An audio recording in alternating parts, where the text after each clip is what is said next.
Give me the countdown. 3, 2, 1, 1, 1, 1, 1. Here we go again. Right now. Let's go. Me and you. Toe to toe. We can rock. We can roll. And this is your Digital Super Saiyan 3 back here with a new video. And this is my March pay-per-view review. Finally, I get to talk about this show. So yes, happy anniversary to WrestleMania 19. Happy 20th to WrestleMania 19 and its 20th anniversary.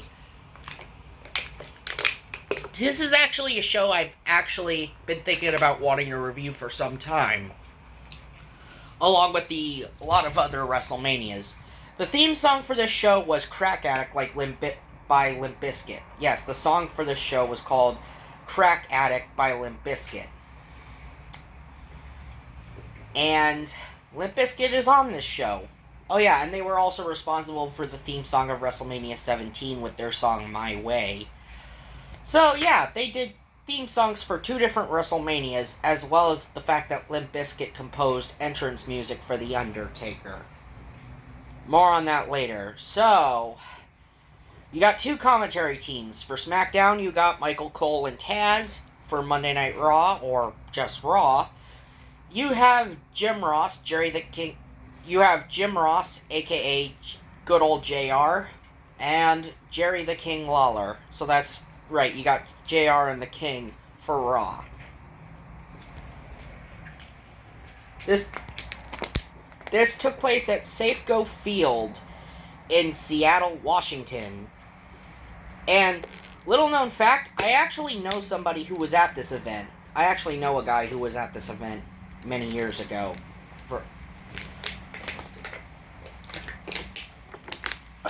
So, enough with the details, let's get into it. This is WrestleMania 19, 20 years later. So, we begin with an opening match for the WWE Cruiserweight Championship. As the champion, Matt Hardy version 1 with Shannon Moore, the little MFer, takes on Rey Mysterio in his first WrestleMania, and Rey Mysterio is dressed like Daredevil. Yes, because the Daredevil movie had just came out not too long ago, so of course Rey is, cosplaying. He's wearing ring gear inspired by Daredevil. So here we go. Really good opening match here between Mysterio and Matt Hardy. Shannon Moore does run interference a lot. Matt Hardy wins by rolling Rey up with a roll-up, and he had his feet on the ropes, I believe. Yeah, I believe Matt Hardy had his feet on the ropes and the referee didn't see it. Otherwise, a really good match to start off the show, and Matt Hardy retains the Cruiserweight title. So then, arriving backstage, we see a limousine, and out comes the Miller Lite Catfight Girls. That's right. And they have many segments on this show. One of the Catfight Girls says she's looking forward to seeing the Hogan-McMahon street fight. The other one is saying, I'm looking forward to seeing Rock Austin, and they basically are bickering of which match is going to steal the show. One says Hogan-McMahon, and then the girl says Rock Austin. And of course, even Stacy Keibler and Tori Wilson join in on this as well. Next match, you have The Undertaker going 2 against 1. Basically, it's a 2-on-1 handicap match at WrestleMania, as The Undertaker takes on The Big Show and the A-Train. And you have Fred Durst and Limp Bizkit playing The Undertaker to the ring because they did the song Rollin', with it being the theme song of Undertaker during the time. So, yeah. You have a live performance by Limp Bizkit singing Undertaker to the ring. Yes, first time ever, the first and only time Undertaker ever had a live performance of his theme song. Then, of course, you got the Big Show and A-Train entering. And it's 2 against 1. You know, this is stemming from the fact that this was still going on after Big Show had attacked The Undertaker on SmackDown by throwing him off of the stage in the lead up to Survivor Series. So yeah, The Undertaker had returned at the Royal Rumble, had that match with the Big Show at No Way Out, and then he was attacked by the A-Train at No Way Out. So, of course, originally this was supposed to be a tag team match with Taker teaming with Nathan Jones. But what happened on Sunday Night Heat is that the Big Show and A-Train attacked Nathan Jones in his locker room, or in the shower. Nathan Jones was attacked, and Undertaker had to go in it alone, and he's having to dedicate this to his nephew, who's serving in the armed forces. But the match ends when Nathan Jones comes out and he roundhouse kicks the Big Show. And The Undertaker tombstones A-Train for the victory. And Undertaker is celebrating. He's waving the American flag around. Probably one of the best post-match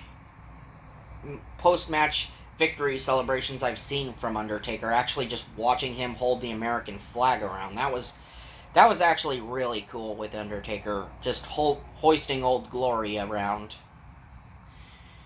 Next up, we get our first taste of Raw action as Trish Stratus, the WWE Women's Champ, or not Trish Stratus, as for the WWE Women's Championship, as you have Victoria with Steven Richards defends against Trish Stratus and Jazz in a triple threat match. And this was a really, really good women's triple threat match. Yes, there was a women's triple threat match that both Trish and Jazz were involved in at last year's WrestleMania, but this one blows it out of the water here as all 3 of these women just go out there and have an incredible contest.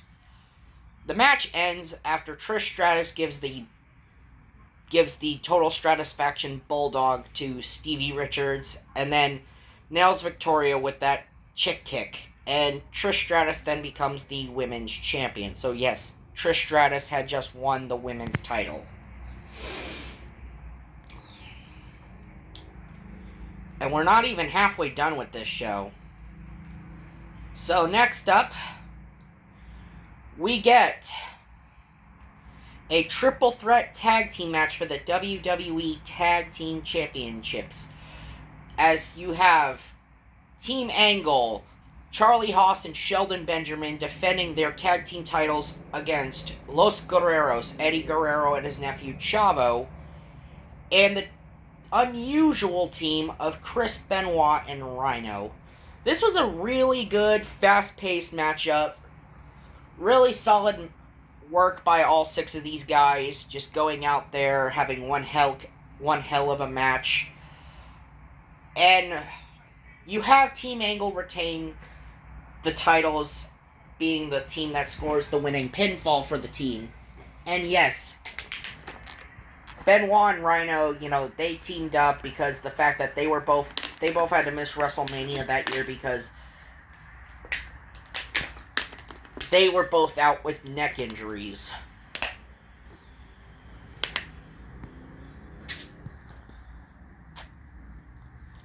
Next up,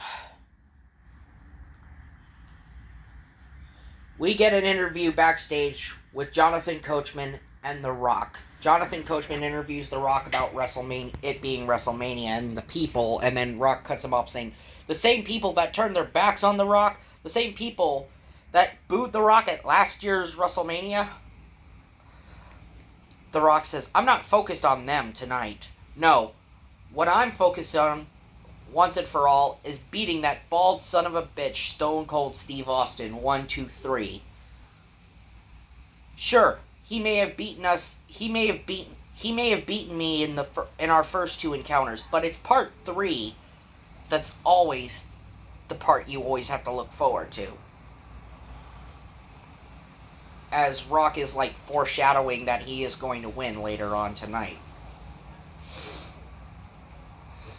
Now we turn our attention to one of the best matches on this show, as Shawn Michaels makes his return to WrestleMania for the first time in 4 years since WrestleMania 14, as he takes on the Ayatollah of rock and rolla, baby, Chris Jericho.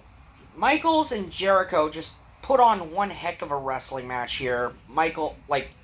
Jericho is trying to work Shawn's back, and, Shawn is having to get over the fact that, he wasn't sure if he was going to come back full-time, but this match kind of sealed the deal that he was back full-time, and what originally intended to be a part-time thing became a full-time thing for Shawn as he went back to being a full-time performer in his second run with the company. Anyway, an amazing matchup. Shawn Michaels rolls up Chris Jericho, and right when we think we're going to see them celebrate, Jericho, who was intent on ending Shawn Michaels' career, ends up low-blowing Shawn, and JR is saying, "What a classless act." And Jerry is saying, You know you can't trust them young lions."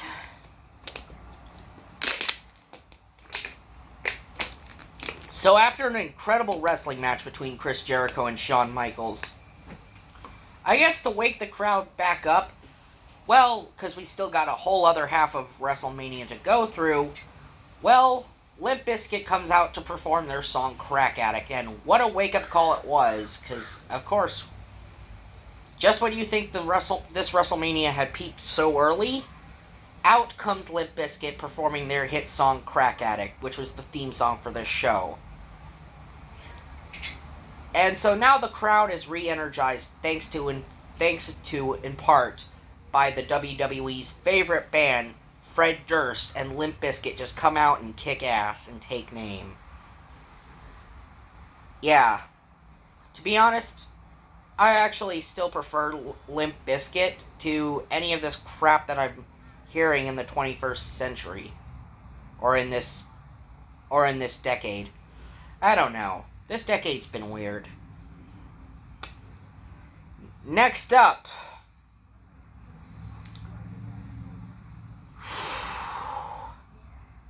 we're supposed to be getting a cat fight, as there is a bed set up on the stage, as you have the Miller Lite cat fight girls come out, and then Stacy and Tori come out. You have the Miller Lite cat fight girls just hitting each other with pillows, and then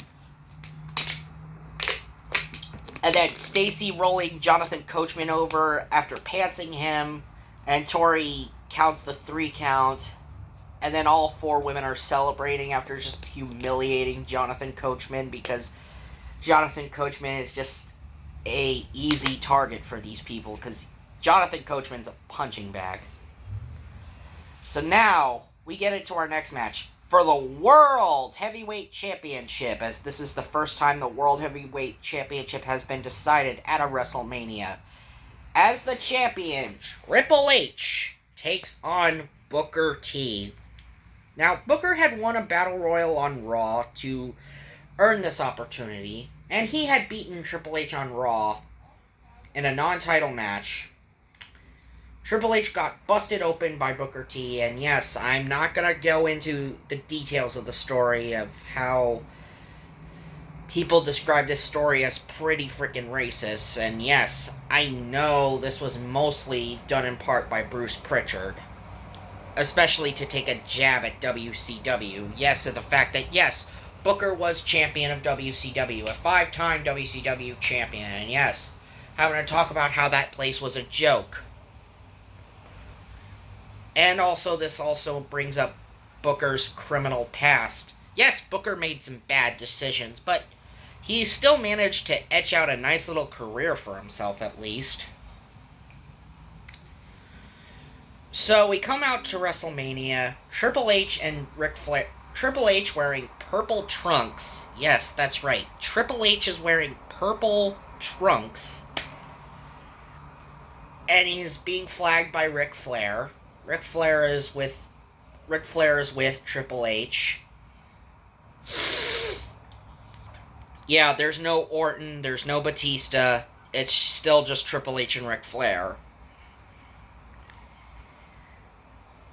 They come out first, and then out comes Booker T.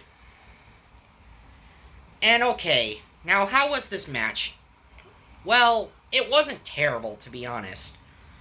Most people hate this match for the fact that Triple H won, but it was still a well-worked match between Booker and Triple H. I mean, regardless of who won and blaming everything on Triple H, saying, oh, Triple H was selfish and everything. Okay, even if Booker T had won the world title from Triple H, it wouldn't have changed a damn thing. Let's be honest. It wouldn't have really changed anything. Even if he would have been the top champion on Raw, he would not have been, he wouldn't have been a big name on Raw, regardless, since Triple H is on Raw. So, regardless of that, it wouldn't have mattered anyway.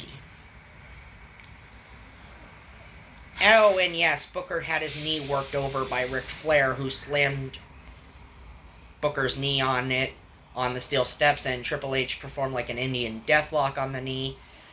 Triple H ended up getting the victory via pedigree, and yes, it took him 15 or 19 seconds to cover Booker T. Who gives a shit, really? And yes, I don't hate Triple H, to be honest. Yeah, I really can't bring myself to hate Triple H. I don't hate Triple H. For some people who say Triple H can't wrestle, Triple H technically can wrestle. Okay? The man nearly died a couple years ago, okay? Get over yourselves, people. It happened 20 years ago.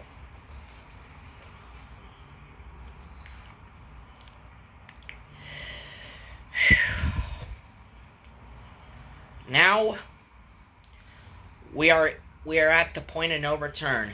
A street fight, 20 years in the making. Hulk Hogan versus Vince McMahon, aka Mr. McMahon. Mr. McMahon, as Gerald Briscoe would say. Mr. McMahon. 20 years in the making, a street fight. Hulk Hogan was brought into the WWE 20 years ago. 20 years ago at that time. 10 years later, he jumped ship to WCW. And 10 years later, he faces off with Vince McMahon at WrestleMania in a violent and bloody street fight.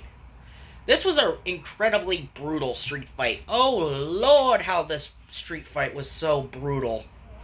I mean, sure, Hogan and McMahon busted each other up with a steel chair, but you have Vince McMahon and Hulk Hogan who are like in their 50s.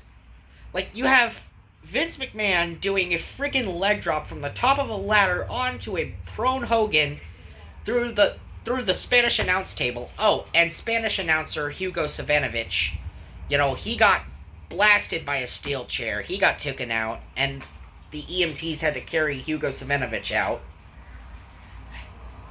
Like, Roddy Piper even got a run-in. Yes, that's right, the Hot Rod himself had a run-in. He waffled Hogan with a steel pipe. And that still did not put Hogan away. Sylvain Grenier, the referee from No Way Out that screwed over Hogan, thanks to Vince McMahon, came out to try to screw Hogan over again, only for Hogan to whoop his ass.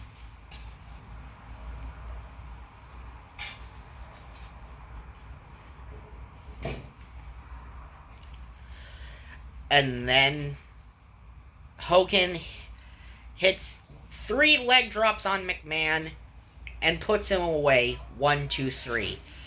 Such an incredibly brutal and gruesome matchup, but yet it definitely should have been Hogan's last match, because it definitely would have been one hell of a way to go out. I mean, getting a chance to actually beat the boss of the WWE, to beat the WWE's chairman in a violent, bloody street fight. This was indeed an incredibly great match. It was violent, it was bloody, but you just had to love it. It was definitely 20 years in the making. And now, next up, It is The Rock and Stone Cold Steve Austin. Stone Cold Steve Austin had returned at No Way Out and defeated Eric Bischoff. After 7 months ago, he told his boss Vince McMahon that he could take his job and shove it. Yeah, I'm making the finger gesture that Stone Cold does. So, The Rock confronted Stone Cold Steve Austin and issued a challenge to the Texas Rattlesnake.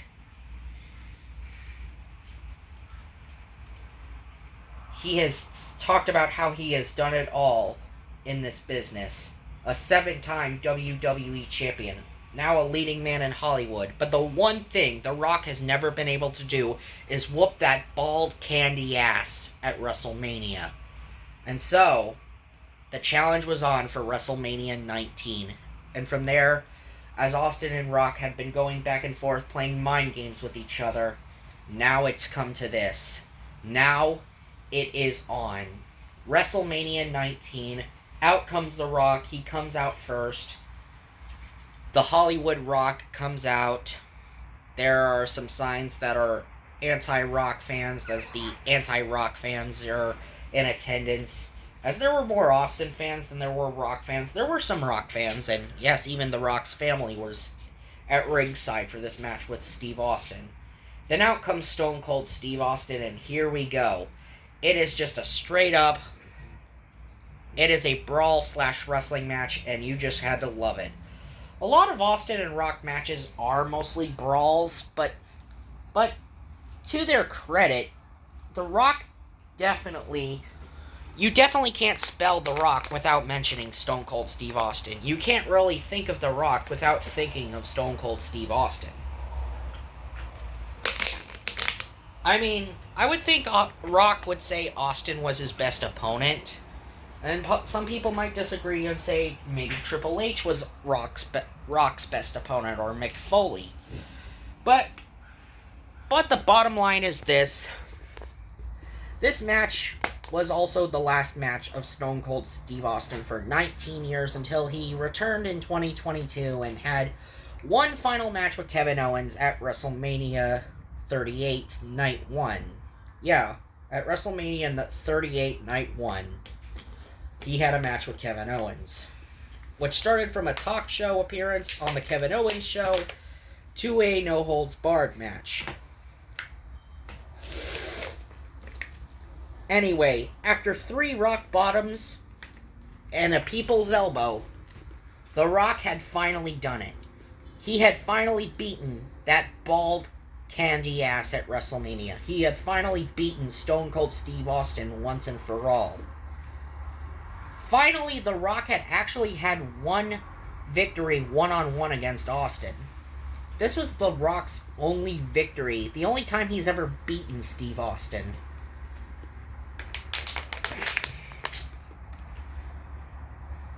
But before The Rock could take his leave, he says thank you to a prone Austin on the ground. Oh yeah, and Austin, if you've watched WrestleMania 19 behind the scenes, Austin was in the hospital the night before the event. And yes, this ended up being Austin's last match for 19 years. 19 whole years after this. A lot can happen in 19 years. And now we come to it. Here it is for the WWE Championship. As the WWE Champion, Kurt Angle defends against the winner of the 2003 Royal Rumble, Brock Lesnar. Kurt Angle and Team Angle and Paul Heyman had been playing mind games for weeks with Brock Lesnar. Lesnar even had his ribs bruised up from a steel chair by Angle. And so, Stephanie McMahon on SmackDown made this rule that if Paul Heyman or any member of Team Angle gets involved, Kurt Angle would lose the WWE Championship. So Angle has to go it alone. No Haas, no Benjamin, no Heyman. Just him and Lesnar, one-on-one. And what a one-on-one it was between Lesnar and Angle. One heck of a match it was. I know most people don't rank this match as one of their favorites due to the fact that there's that failed attempt at the shooting star press that Brock does from the top rope, but regardless, I think it is a really great match, and Kurt Angle was definitely Brock Lesnar's best opponent in the WWE, and they last had a match with each other in 2007 in Japan. But I'm not talking about their run in Japan together, so there's that. Anyway, Brock Lesnar won the WWE Championship that night, and Kurt Angle would be out with neck injury and wouldn't return till July. Yeah, he would return to the ring, and he wouldn't return until July, so Lesnar is champion for the remainder of... would be champion for the past 3 months after this.